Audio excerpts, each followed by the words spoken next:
భారతీయుల ముఖ్య పండుగలలో ఒకటి. వినాయక చవితికి గల మరొక పేరు.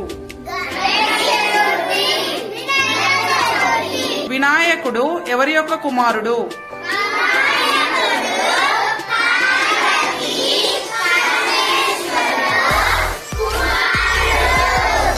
వినాయక చవితి ఏ మాసంలో వస్తుంది?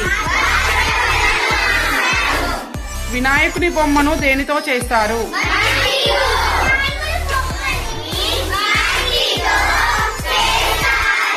వినాయకుని పూజ అనంతరం చదివే కథ ఏమిటి?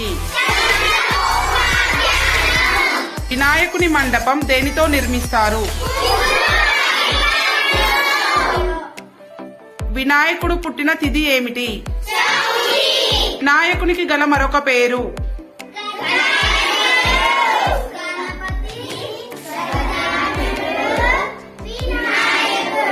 దేవతలలో ప్రథముడు. వినాయకుడిని వేటితో పూజిస్తారు? వినాయకునికి ఏమేమి ఇష్టం? వినాయకుడిని పూజించి ఎన్నో రోజుల నిమజ్జనం చేస్తారు. వినాయకుని యొక్క వాహనం ఏమిటి? మూషికమనగా